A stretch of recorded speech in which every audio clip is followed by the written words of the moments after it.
based on our previous session, so far we have covered, the Object Studio end-to-end.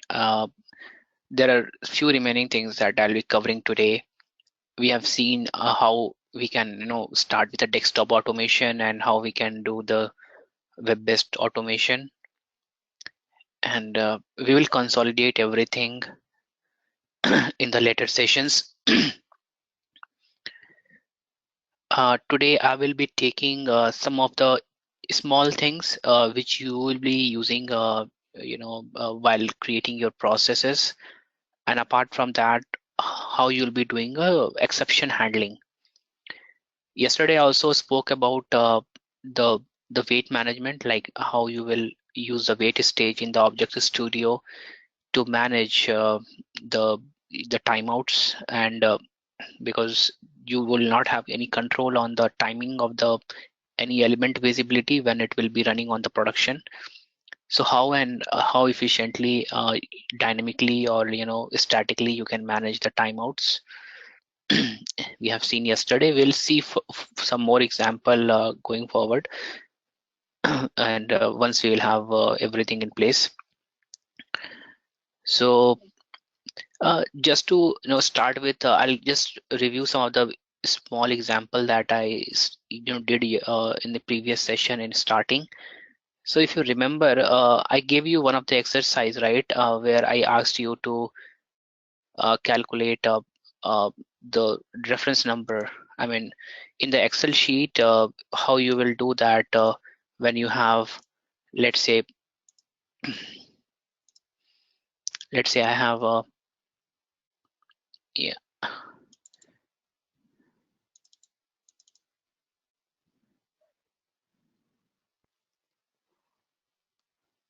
So how you will be adding all this data in the below row, right? So have you guys tried? Anyone tried this? Otherwise, I will show you, Yes, how I did it. already we Oh, have you tried. tried it? Okay. It worked good? Yeah, it's working good. Okay, okay. So, I mean, did you But like, what I did is, I have created some data item, and the data items are hard coded the column names A, B, C, D. But I want okay. to do that dynamically. For Yeah, example, that is why, currently we have I some wanted column. to, yeah.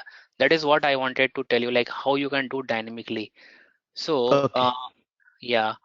So for that, I'll just show you one example, and based on that example, you can try this example and try to do it dynamically, right? So you'll get understanding of it. I'll give you other example, not this one. You can try this one yourself and show me tomorrow. So I'll just let you know, I mean, how you can add rows in collections. Let's say you have given a collection, an empty collection, and you have to, dynamically, or you have to like dynamically add some rows in it. There is no row provided in this collection. How you will be adding it? So we'll see that first. So let me take any new process. Yeah. So what we'll do, like, let's say I have a collection here. So let me build a collection. So let me give collection and let it be okay. So add some data value here, like field 1, field 2, field 3. Field 1 just assign as uh, text, field 2 give as number, field 3 as date. Now I don't have anything in the initial values or current values. So these are my field I have created. Now I wanted to add the rows, append the rows in this collection. So how I will do it? So I have an action here in collection. So I told you, like, in in Blue Prism, we have some ready-made utility like the objects provided by Blue Prism, which can pretty much use to do a lot of action, like a lot of things.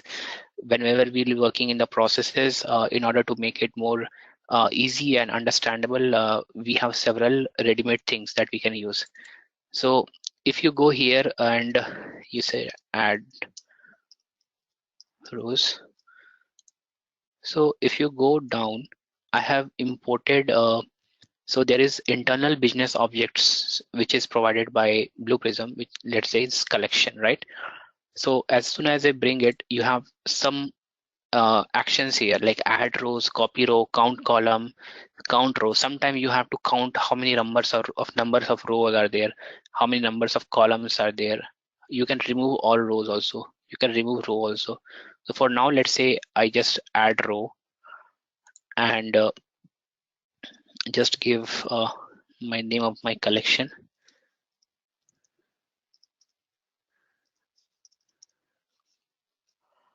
Okay. Now what I will do, I will just take some multi calculation instead. I'll just try to do some calculation. So let's say the first thing I wanted to do is so my first field. What is my first field here? My first field is text, number, and date. Okay. So what I will do, like for the first field, so we have provided with a function. Like let's say I wanted to add A, B, C, like alphabetical character. So how we will do this? So if you see in the text function, there is a field called character. So as soon as you click here, you can see like the 65 is assigned as A, 66 is assigned as B. So if you just give, let's say, I give 65, okay, and copy here and just paste this. So it take me to the character 65. Okay, validate, expression is valid. When you go and evaluate, it gives you a result. So this is how like, but what you want to do, like you want to increment it like A, B, C, D. How you will do it? Okay, so for doing this, you okay, first let me store this value here in collection one. So for doing this, you need a counter, right? You want to increment the value. So you have provided with a data item option here. So let's make a counter variable and assign a data type as number and give a initial value as 1. Now what we will do here, if you see this is 65 is A, Hello, right? So yeah, go ahead. Karan. Yeah, Sorry to disturb you. no Can you problem. explain what you are telling? Actually, I joined just now. Okay, no problem. Yeah, so actually what I was explaining here, if you remember, like in initial session I had gave you one example, right? I told you there was an Excel sheet where there are some of those rows I wanted to add and print the value horizontally, right? So Venkatesh did it and he showed that, and then we saw like how we can do it. Then there is something we wanted to print horizontally also, like here also, but under the all the columns. So if you see like these rows are like B8, C8, this characters are changing, but the numbers are remaining same. So I was just discussing with the class, and I think Venkatesh did it using hard-coded value, but we wanted to see how we can do it dynamically. So I'm just showing the one of the example, and then probably you guys can try using, doing in the same manner for this particular exercise, so you can understand it. So what I was trying to explain here, here there is what we are trying to do. We have a collection here, and in collection we wanted to append the rows, on fly, on dynamically. How we can do it? And for that we just took 3 data item, field 1, field 2, field 3, and assigned different data type. Now what I'm trying to do here, there is an action called add rows under the business object collection. Collection is an internal business object provided by Blue Prism. So once you select it, you have different options, actions here. So I have taken add rows. You have all the other options that you can try yourself playing around. So once I took add rows and just provided by name of my collection in which I wanted to add rows. Then I just took multi-calculation stage. Here under the text, if you take character, the 65 return A values, 66 return B value, and accordingly. Now I wanted to dynamically print A, B, C, and D. So for that, what I'm trying to do, I'm trying it as taking it as 64. Okay, and what I'm trying to do here plus counter. So if I go here, give me one value, it give me A. If I give two, it give me B. So this is how we will keep on incrementing it and assign to collection dot field one, because the first field is will be holding the text value, and that I'm getting it from this particular expression. Then add second row, and here we will just use counter, and print in second field is number, so I'll just assign it. Third, so third is date. So date, I just wanted to print the today's date. So for printing the today date, what is the option is now, like whatever the get the current date and time as a date time value. So press OK, and then I will take in third field. Now this is done, and then what I will do, now the circular path, if you remember, like we have to iterate like the number of time that we wanted to iterate, right? So let's say I wanted to iterate 10 times. So for that, again, we'll create a data item called max loop number 10. So after this, you will using a decision state. So here you will just say like, how many times you want to iterate is counter less than max loop.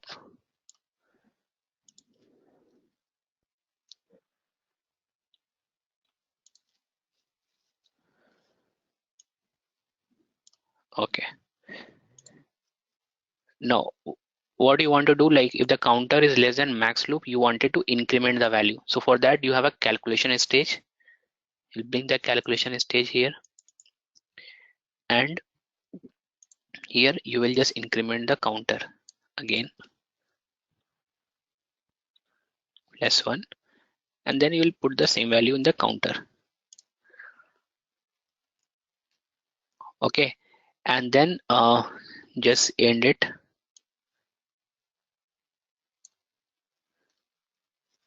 Just link this, and okay, so but we also have to link this all.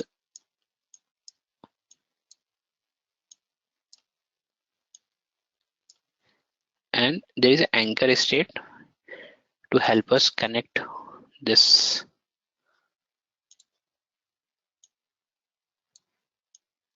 So I'll be connecting it. So this is should be yes, right? Like we have to iterate. So we will just do a switch from here. So it changed the value. So just see, I'll just run this process. Let me run it normal speed.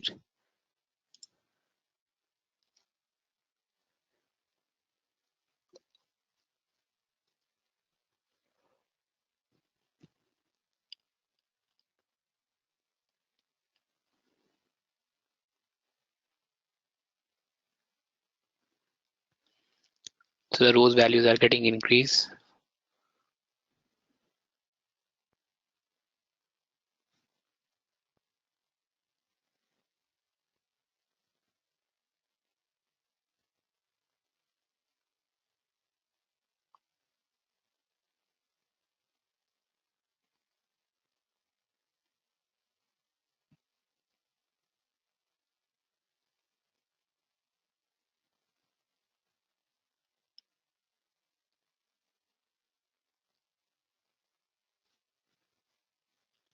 comes out of loop.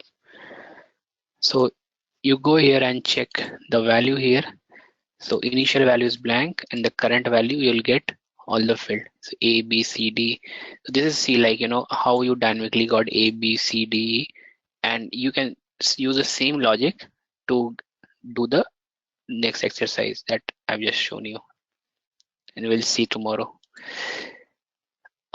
Okay, so this is one of the things usually we'll get this type of requirement, and you saw like in this particular action we have multiple, like you will sometime need to count the number of, because all the actions are linked to each other when you'll be working in process, and you need to pass it on the data that sometime you need to count the number of row for collection and give to some other action or process or object which take it and then do the further actions. So that is why you have provided with all these options. Sometimes you have to remove all the rows. There is one more scenario which comes usually, like you have two collection and you want to merge it. So how you will doing it? So let's see that also.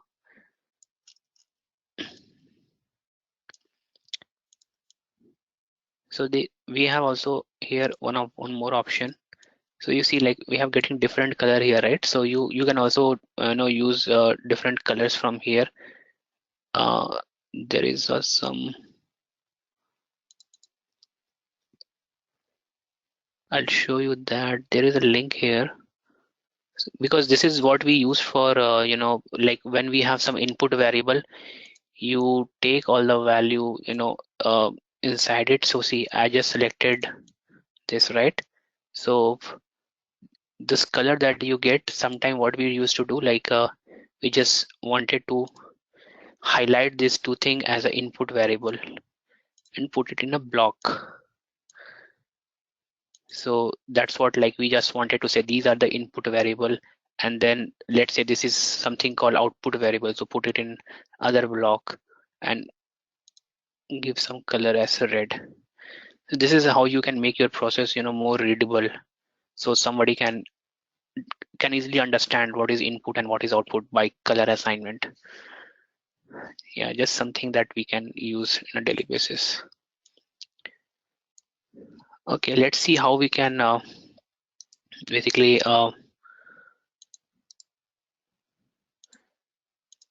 merge two columns. Or otherwise, let me take other page. Yeah, so what we will do, like we have two collection here. So one is collection 1 and there is a collection 2. So give it name as A and give this name as B. Now I have some fields in collection A, so let me take maybe 3 fields and give a type text. Now go to initial values, add 2 rows. So give A1, B1, C1, A2, B2, C2. Okay, then here same thing, add 3 fields, text, text, text, initial values, A3, B3, C3, A4, B4, C4. So I have created 2 collection, and then let me take one more collection which will be output collection, give a name C. Now what I wanted to do, I wanted to append collection A with collection B and print the value in C. So for that we have one action. This action you will not find in collection, like using this particular collection you won't able to do it, this requirement, but there is other utility which is called collection manipulation. So once you do this, and you go here, you have option called append rows to collection. So as one, like once you select append rows to collection, what you can do, so you have main collection as collection A. So just bring the collection A here. The other collection that you wanted to append is B, and then output you wanted to store in C. Now just connect all the stages together and just set next stage.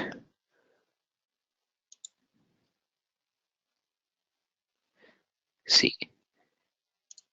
So once you go and check here, so the current value will all the rows will get append here. So this is also very important. Like what happened, I have some requirement where there is two stages. Let's say in one stage, I'm fetching some value from database. So I get one collection, like database will throw you a table only, right? Nothing but a row and columns, right? So you got one collection, and then based on that collection, uh, there will be let's say one unique value, like let's say in every row. With that, you do other query with some other system, or with some other, let's say, other database, and then you get other table, and then you have two different collection. Now what you wanted to do, you sometime we wanted to, because you cannot work on two different collection, finally you have to have single collection where you should have all your data, like all your field and rows for any particular item that you wanted to work on will be in a single collection always. So that always what you will do, you will merge all your collection from, like you have created for temporary purpose in a final collection. So there this function will be utilized. And so if you see, guys, like this particular row, so this particular row will have uh, all the information for one particular case. So I will be telling you more about it, but I'm just giving an introduction here. So finally, here what we are trying to do, here we are running all the processes here in the process studio. But finally, you will be running your process from the control room, and how you'll be running it through your work queues. So I will explain you about work queues and all. I mean, what we can do, but just for your understanding, work queue will, from where work queue will take the data. So work queue will always take the data from your collection only. So in the collection, every row signifies the one item. If you see that there are 4 rows, right? So there will be 4 items. There will be 4 entries created in the work queue, and we will work on each and every item one by one. So you can just like understand in a way, like every row is a data of single employee which are unique from each other. So we will work on first employee, and then second employee, third employee, and all the data that we wanted to be processed will be there in a single row. And based on that, once you process it, you will be marking as complete or exception, and then based on the same data, you will be doing the reporting and all. So that's what we have to understand. All right, so this was from the merging of the collection. Then there are some scenario that you will be seeing where let's say you wanted to add data to basically, like let's say you have created the values, and what you wanted to do, uh, you wanted to, like you have saved the data and put it into a particular Excel sheet, and then dynamically you wanted to create a folder and then move your Excel sheet from one location to the output location. Because let's say I have a requirement where I wanted to process some of the Excel sheet, and then what I wanted to do, there is a watch folder. So I'll tell you what is a watch folder. I'm just giving away one of the example that I have currently worked on.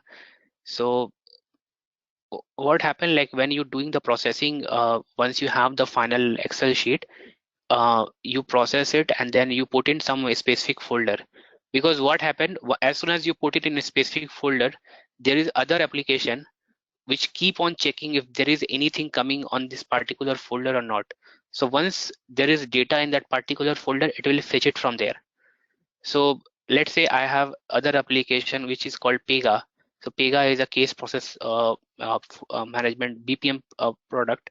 It's keep on looking in a particular folder if there is any Excel sheet or text file is there, so that it can take the input from there and it can start working from there. In order to make it work, I have provided the Excel sheet, like the final output Excel sheet in the particular folder. So let's say if with one of the processes that we have built, we have created the Excel sheet. So let's say my Excel sheet is there in this particular location.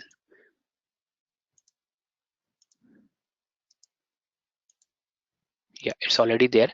So what I wanted to do is I just wanted to I wanted to create a folder first. So what I will do, I have processed, I have closed the workbook. Then there is an action stage. And then what I wanted to do, I wanted to create folder. So you have a file management utility here. And then here what you can do, create directory. So you can create any directory path. So here, let's say I created, I wanted to create a test folder in the same location.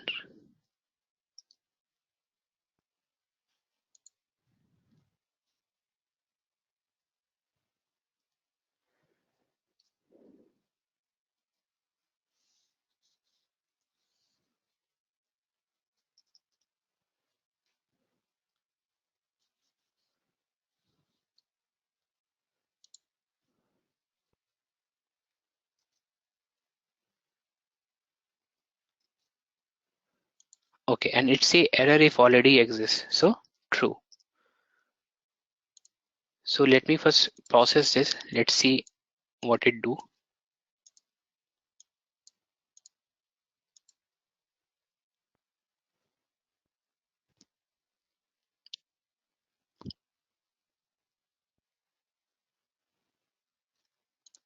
Okay, so see, it created a test folder here, right? So that's how you dynamically create a folder. Now what I wanted to do, after it created a test folder,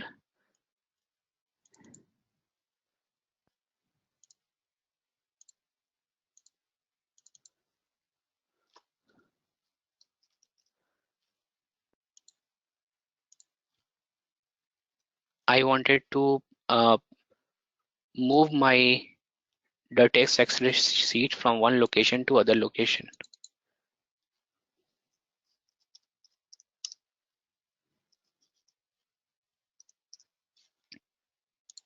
So again, if you select file management and copy file,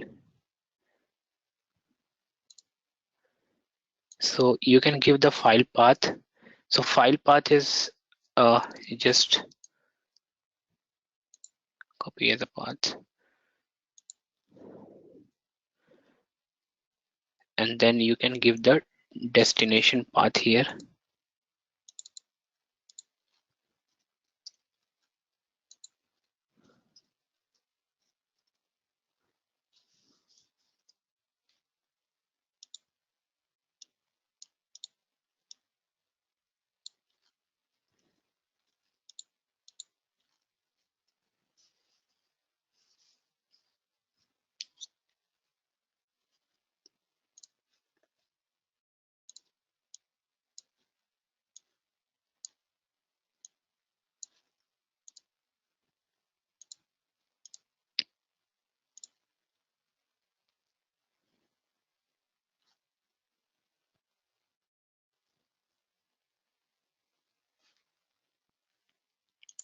Now if you go and see in the test directory, we have moved the file here.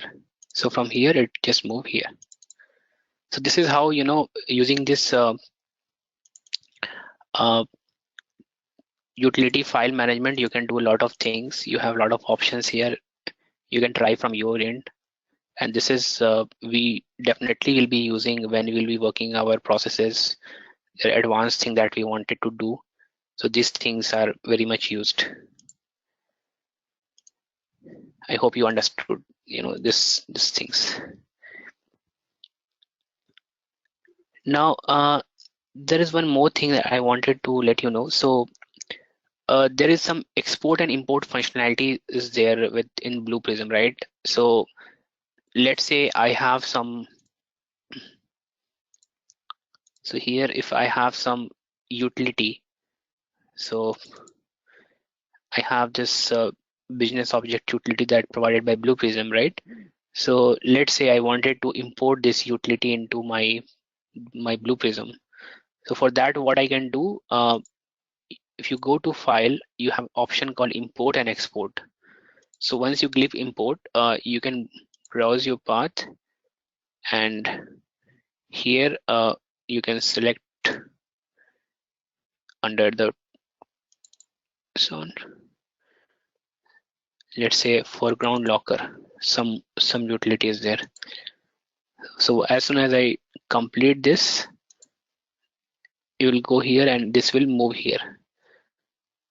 It will come inside our uh, business objects. So if you click here, yeah, see utility foreground locker, so it just imported. So that's how you can import and export the data. And even if you want to go export, so you want to export processes or object, so or new release. So I'll telling you the release management later, but if you, let's say you wanted to export one of the processes that you have created, so let's say I wanted to move on like a student grade process, I can select test folder, save, finish. So if you go there and see, so student dot grade student, so all the processes and everything that you create will always be there in XML file, right? Like, I mean, these are all saved in your database in form of XML. All the processes and object and all those actions and everything that you create get saved in your like BP database as an XML objects. And once you again import it back into Blue Prism, it will convert into a process. So that's how you do an import and export thing. All right, now we will start with exception handling. Now, just a minute, give me a second.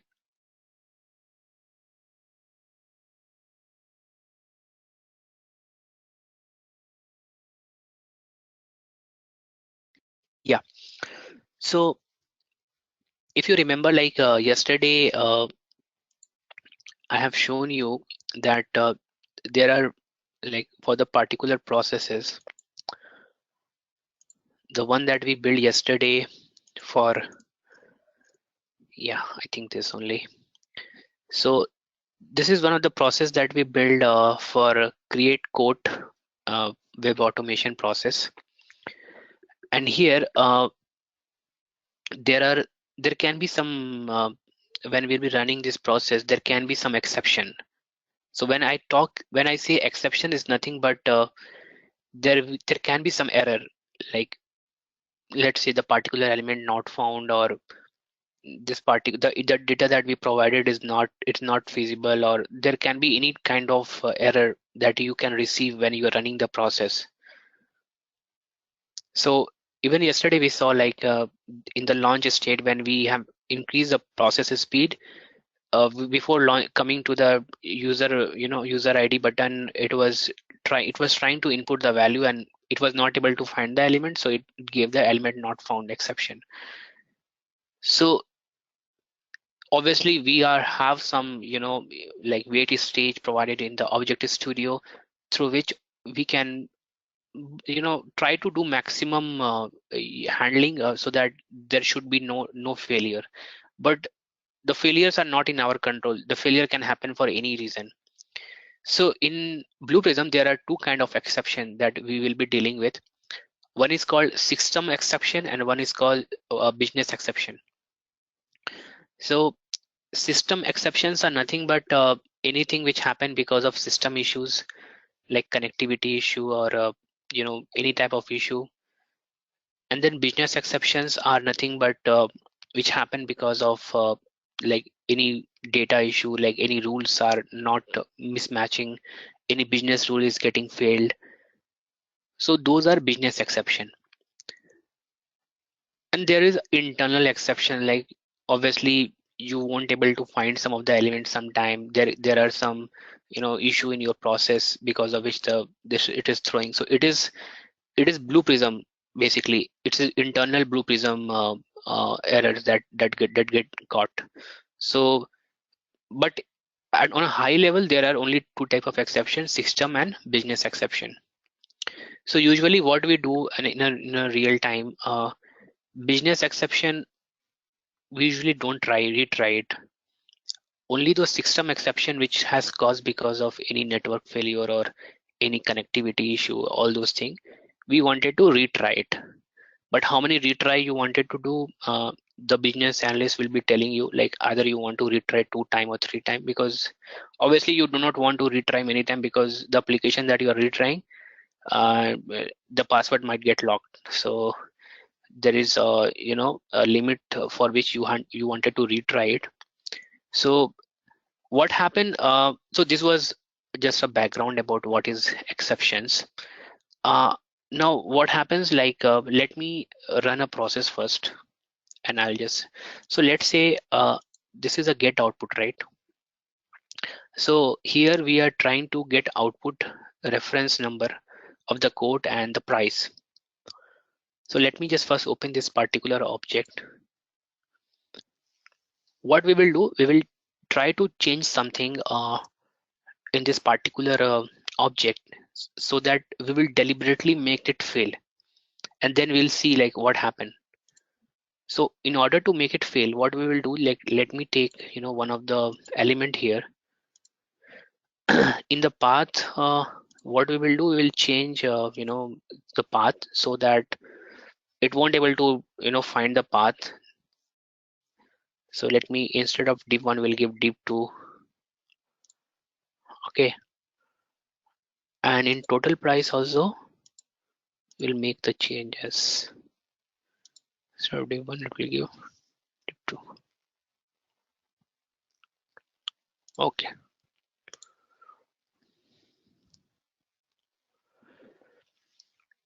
now what will happen, as soon as the process will come to this particular object, here we have given the element code reference, and we are saying that get the data from the code reference element and store it in this particular variable value from the code reference. Now since it won't able to find the element code reference, because we have changed the path, it won't able to store in any variable, right? So obviously it will throw an error. That is what we call as exception. So let's see what happens. Let me save it and then come back here. Just run it, the process.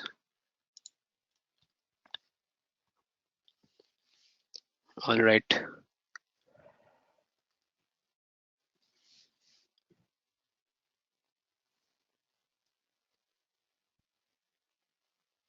See, so here the process got terminated, and it gives a internal, you see here, internal error, failed to perform step 1 in read stage, code reference on page get output, no element match the supplied query item. So my process got terminated here, and it came with this particular pop-up button. So because of this, my process will not able to go to the end stage. But actually since we are running it from our process studio, right?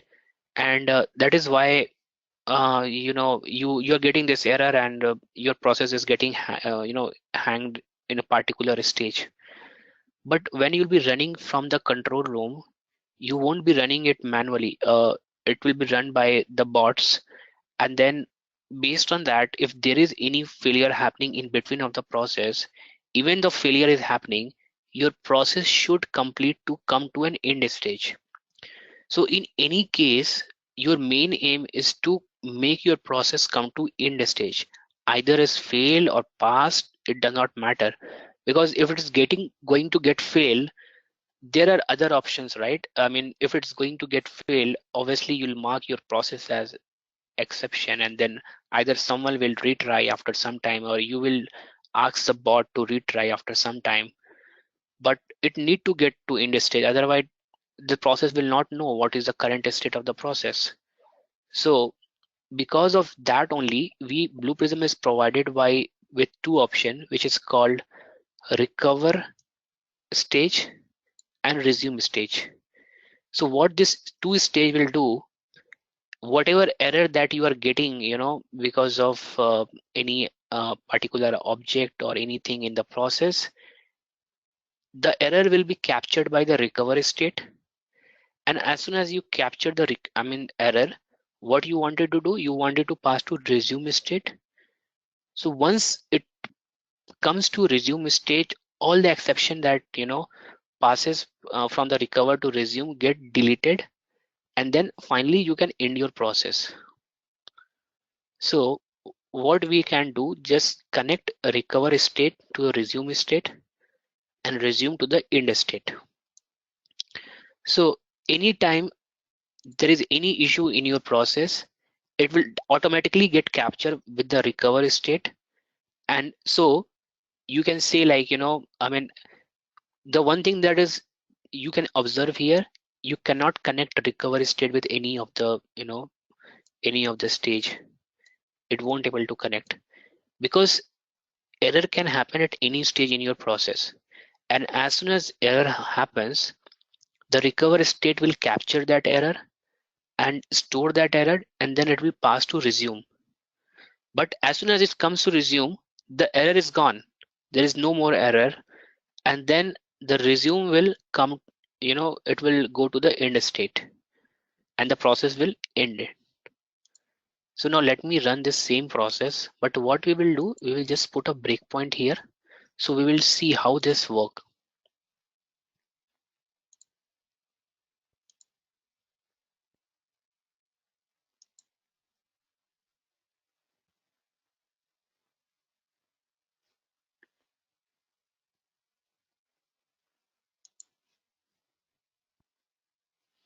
So instead of, we have option called step over, so directly it will comes to the next stage.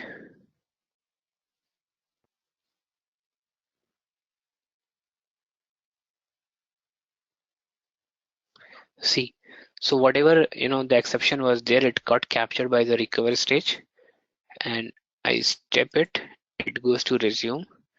Now as soon as it go to resume, I told you the exception it captured, it is now unvisible, and then once you click on next, it will go to end. So process will end gracefully.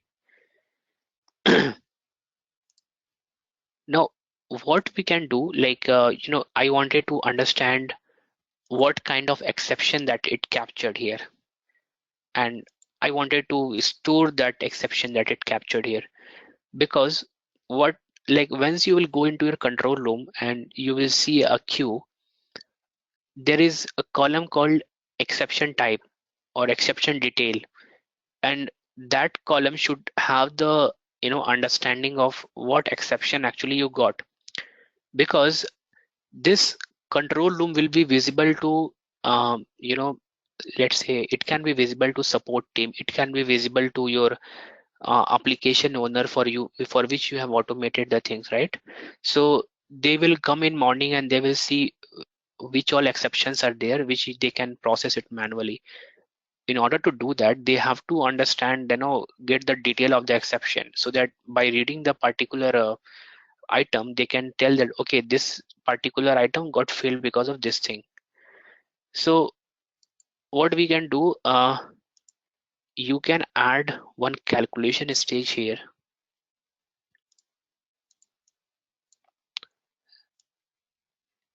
In the calculation stage, you have a tab called exceptions.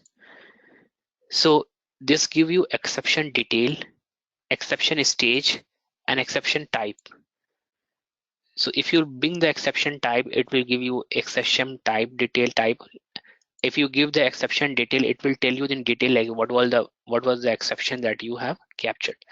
So let me just give the exception detail, and I wanted to store in some variable. So I'll just name it as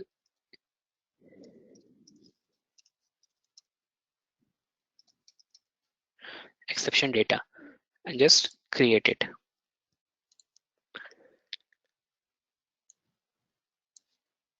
And what I'll do, I'll just try to link everything.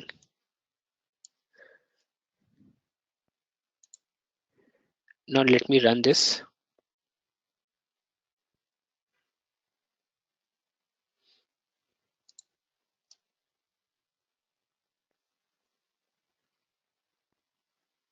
So it comes to get output, and here it will get failed, and it will go to recover stage. All right. So as soon as go to recover stage and it went to calculation stage, it captured the exception detail. So if you see here the current value, let me just copy and paste it.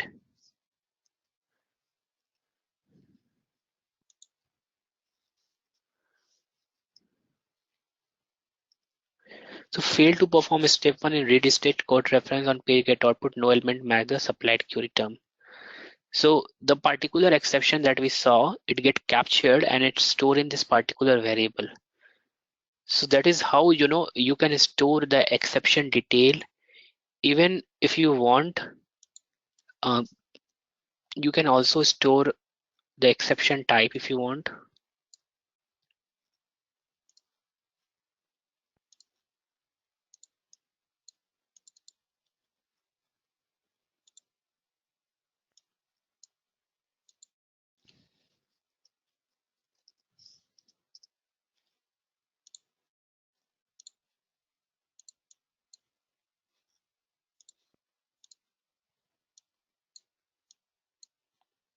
Okay.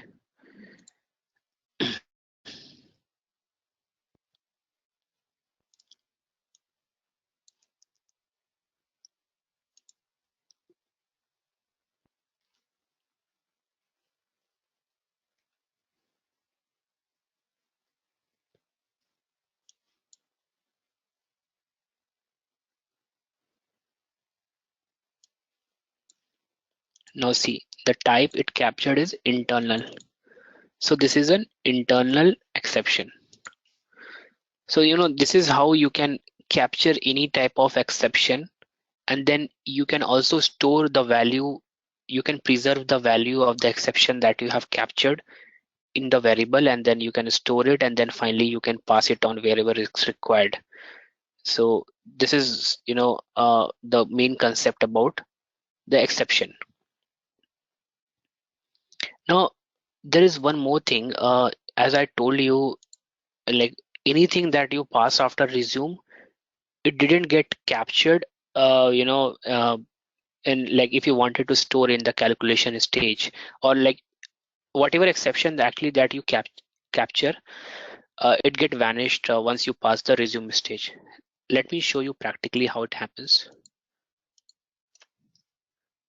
So if you just bring this to stage here,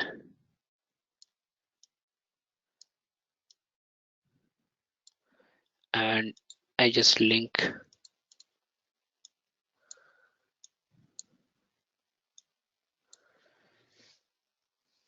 Now what is happening here is so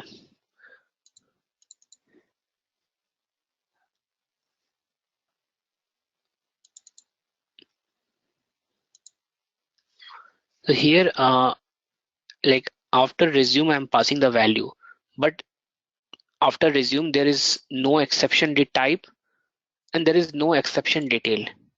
But I'm saying forcefully to store in this particular variable. And because of that, it will again throw exception. And then it will capture by recover. So it is keep on moving in a endless loop. So let me just run it.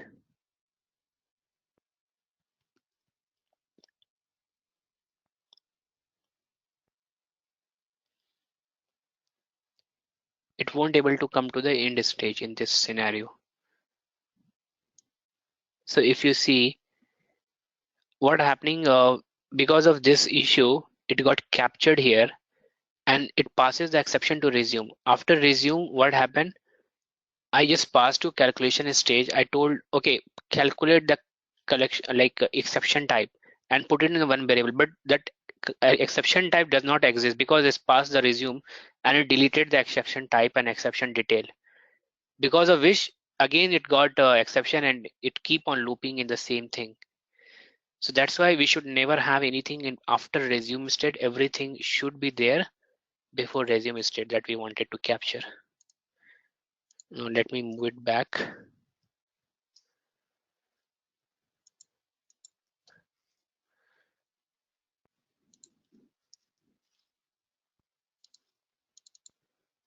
So this is exception type. Delete it.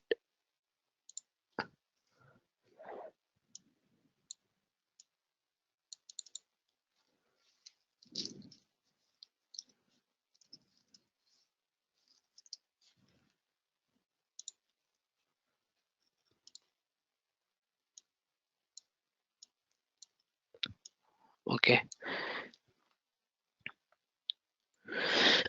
So this was for the exceptions handling that we'll be doing this. Now there is one more stage here, which is called exception. Now what is the meaning of this exception?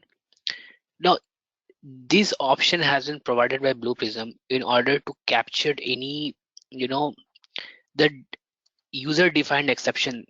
So let's say, excuse me, you wanted to define your own expression here, like what kind of exception it is and all. Just give me a minute.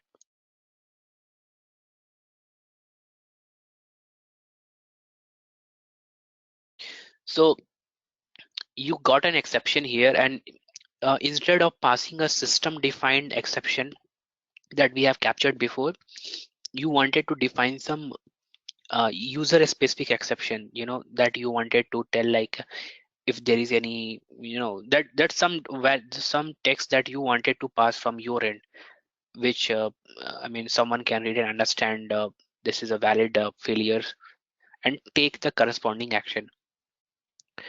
So how you will be using this particular exception? So I'll just show you. Let's do one thing.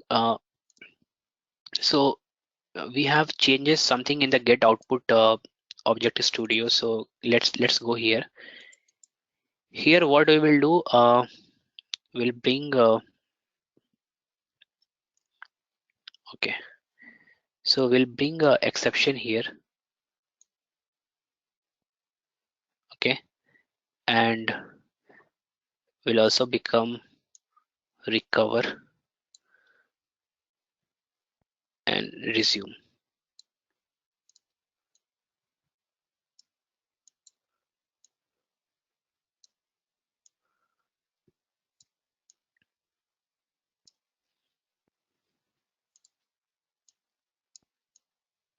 Now first do this thing. Let's see what happens.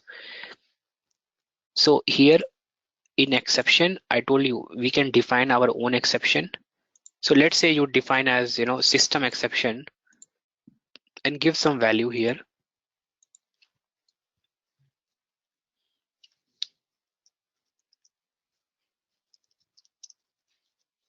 Element not found. Okay, click OK. And so there is one or more option here, preserve the type and detail of the current exception.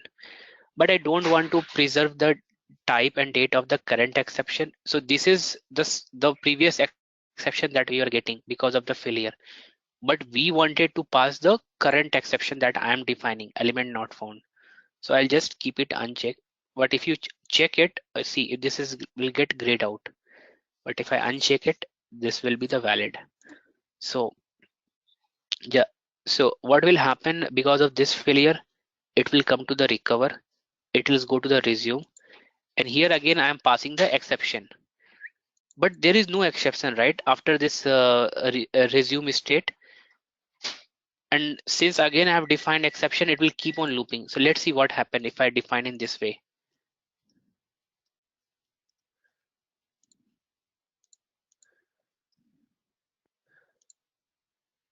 So let me put the breakpoint here and let me run the process.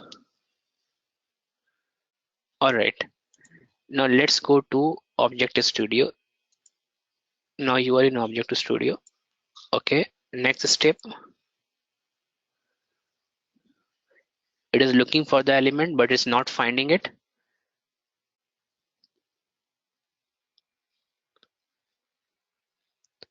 So it came to recover one stage. Again to step, it comes to resume. It came to exception, but there is no exception. So that's why it will again throw the exception, because it already got cancelled after resume, right? So it will again come to recover, again resume. So it will keep on looping here. Now what we can do in order to come from this particular loop? So we are provided with a method called a block. So block is nothing but what it will do, it will always, so I'll just let me reset it and bring it here.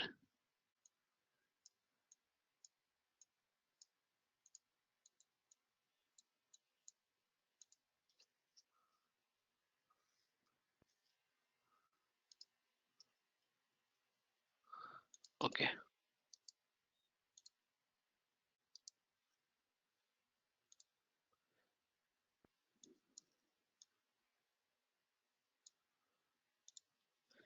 so block will do like what block will do, whatever exception that you are getting from this particular block, you just wanted to capture by this particular recover stage and not by any other exception or any other thing. So what you can do, you can just put a block here. Let me delete this, let it make it a little bigger.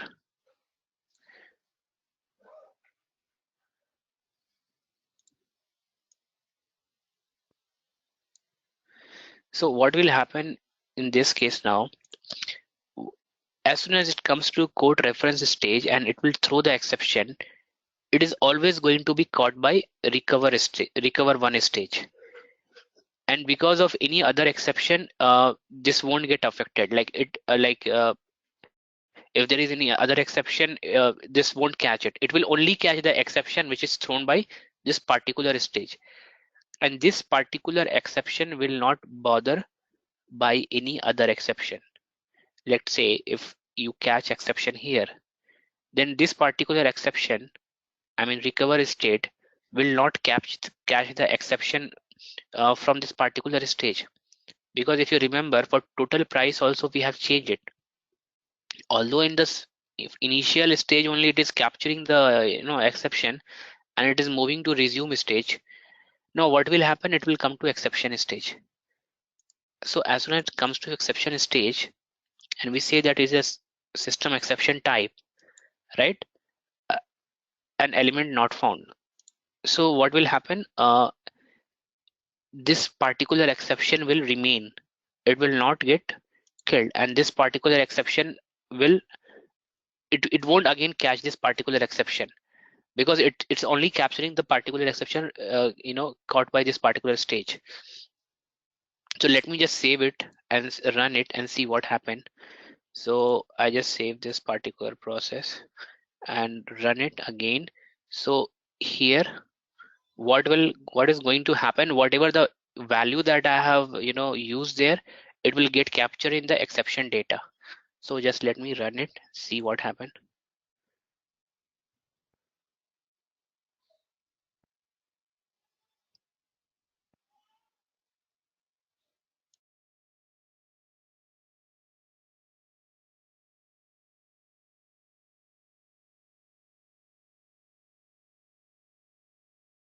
Okay, now you see the particular exception that we have defined there got captured here, element not found. Okay, so that's how you can define your own exception using the exception block, and then you can pass that exception to store the value. And this exception was caught in the particular object state, right? So from there you got that value and pass it to your main process where you are defining your exception. So that's how a block concept work. So just remember, whenever you wanted to capture the exception for like, let's say for the login page, for login page, whatever exception that you will be capturing here, if you go here in the login page and you wanted to capture the exception just for the login page, so you will use the block stage here. You will just make it under block, and because of this, whatever exception that you wanted to catch, you will define it here. So it will only be used for this launch block. So that's how for everything we have to define separate exception and work accordingly. Now what we can do, so there is one more thing I just wanted to discuss. So you have this one recovery stage and one resume stage. Now let's say if you have any other recovery stage and resume stage.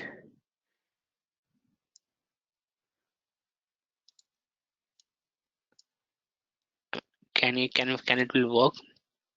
I mean, what will happen if you have this? Just check.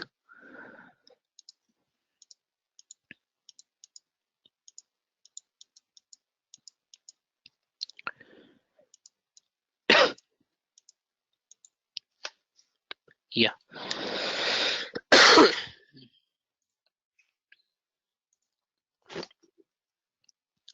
Yeah.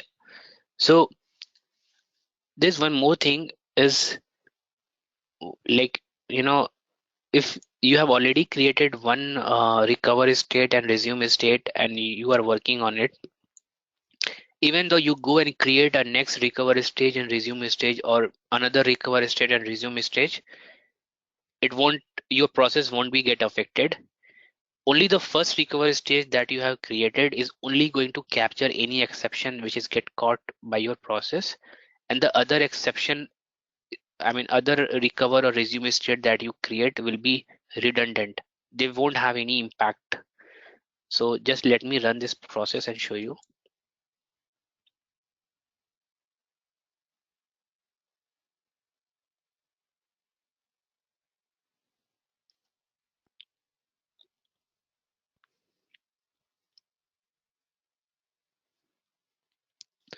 Okay, let me just bring it here. I think it didn't see that. Yeah.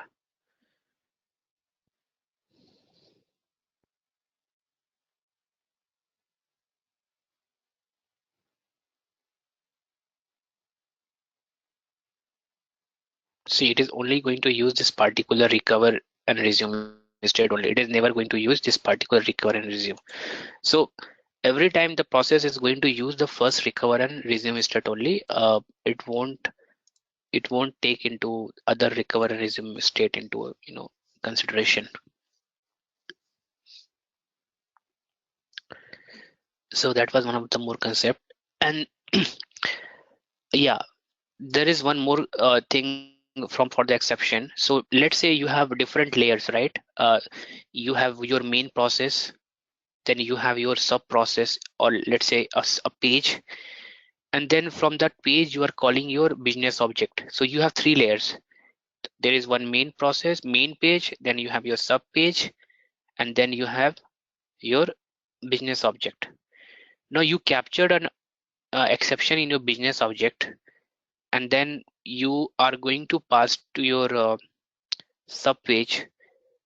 Even at the sub page level, you are not handling that exception, then it will be get handled at the main page. So just let me create one more page here. Let me give me sub page.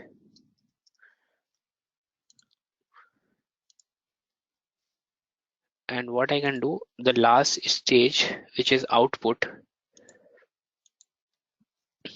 I will just delete it. Let me just cut it, paste it here.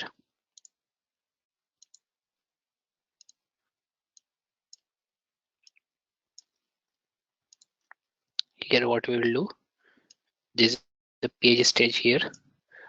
Create a reference to an existing page, sub page. We'll finish it.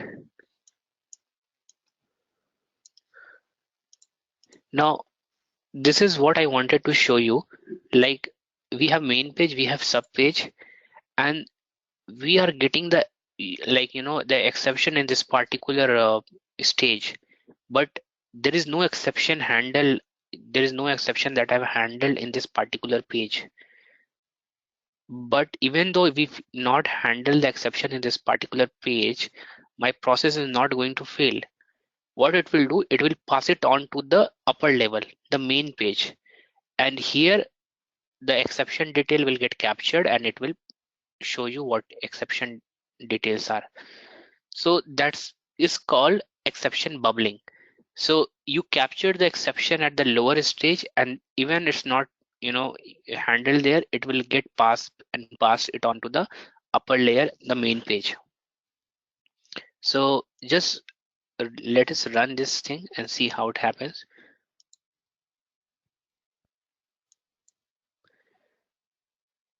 Now I go into sub page. Here is not handled, even though it will go to the main page now from here. See, and then it captured the value here, element not found.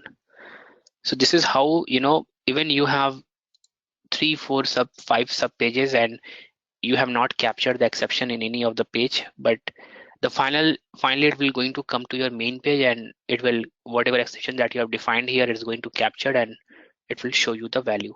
So this is called exception bubbling. It goes from the base thing to the upper level. Now you have one more just wanted to show you. uh, let me first go here and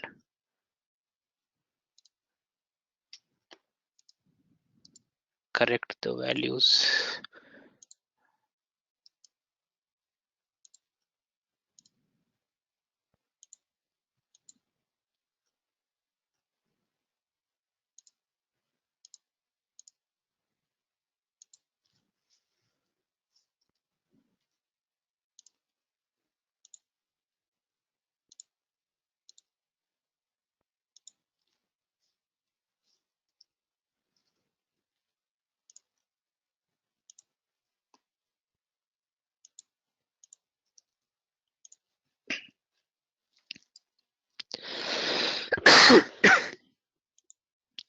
So as soon as I get the output, I wanted to,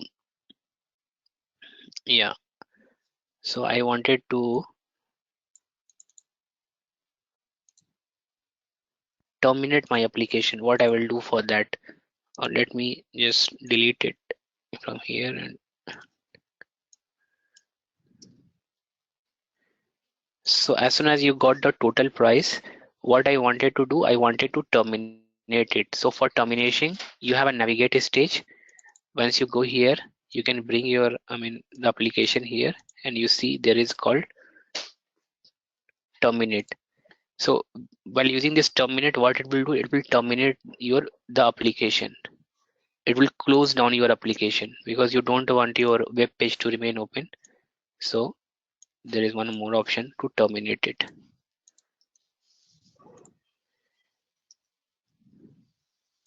So let me run this.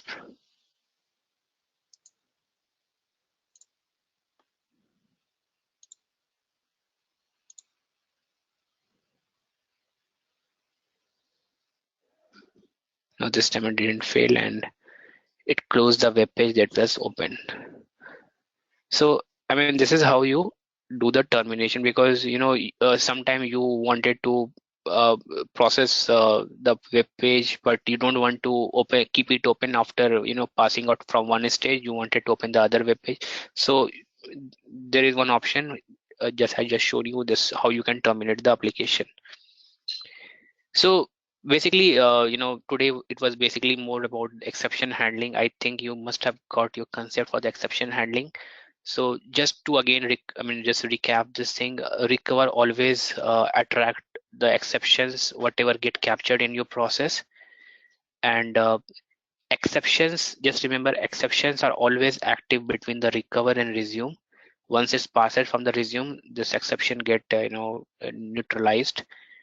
Uh, so and by default, your page will always look for the first recover and resume state. Even if you create a multiple recover and resume state, it won't affect your process. It's all redundant. uh, then you have your exception type, right? Exception type and then exception details that you have. So those that you can use in order to pass what type of exception that you wanted to define. So you can, through this, using this particular variables, you can define the variables and pass it on the value. And you have to define both this thing between recover and resume state only, not after the resume state. And yeah, obviously exception bubbling. So it's always, you go from the down state, wherever you captured the exception, it will come to the main page till where you have defined your exception actually, so that finally your process can end in correct manner. Yeah guys, so this was more about that we wanted to take for today's session. Let me know if you have any doubt of till now whatever we have discussed so far.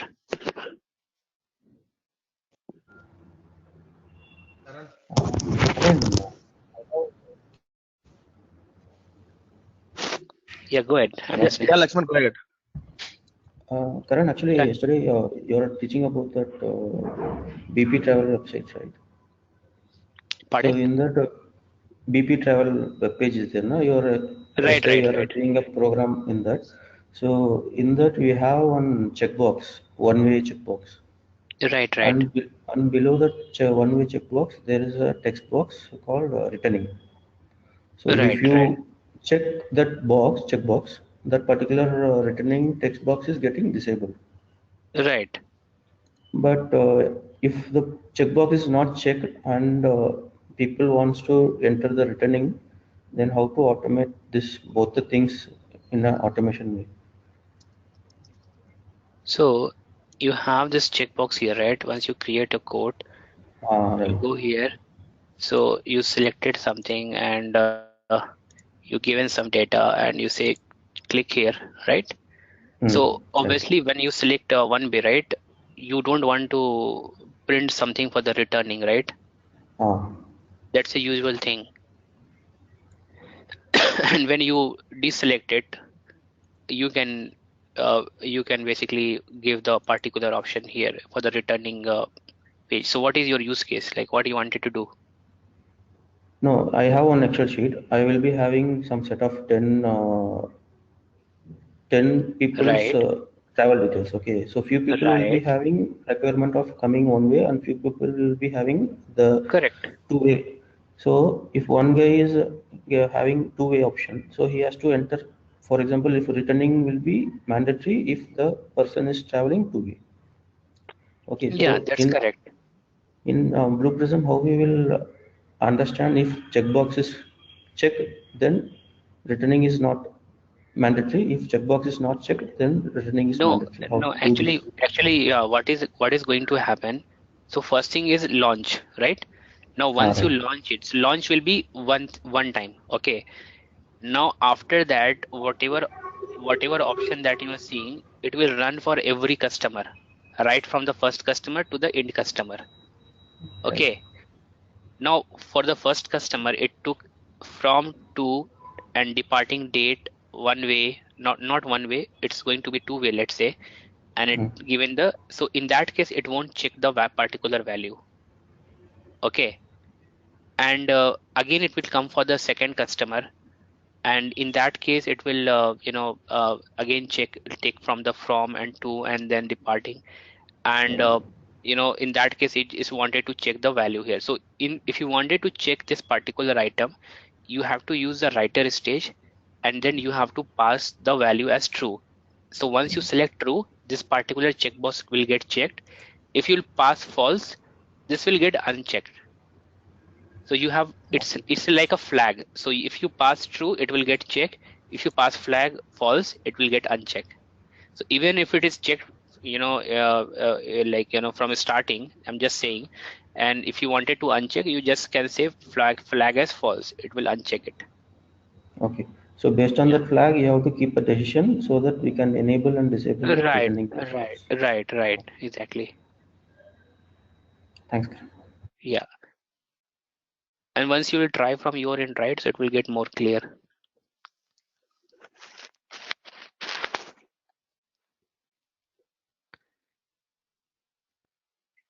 Yeah, guys. Any other doubt? Anything that you not understand in exception? Obviously there will be more thing in exception. I'll let you know. But Karan, whatever. after resume, so it's directly going to the end stage, right? So can we Right. do some tasks after the resume?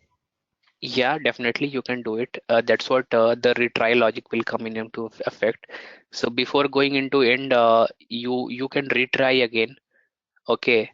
And if the retry won't work, then you will go to the end stage. Okay. Yeah.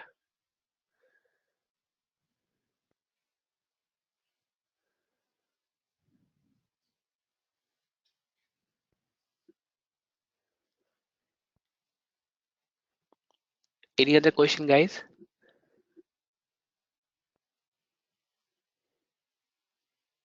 Or let's conclude for today, and let's practice, and then if you have any question, we'll take it tomorrow, and we'll take it from there. All right, then let's conclude for today, and then we'll see tomorrow. Thanks, Karan. Thank you everyone. Bye.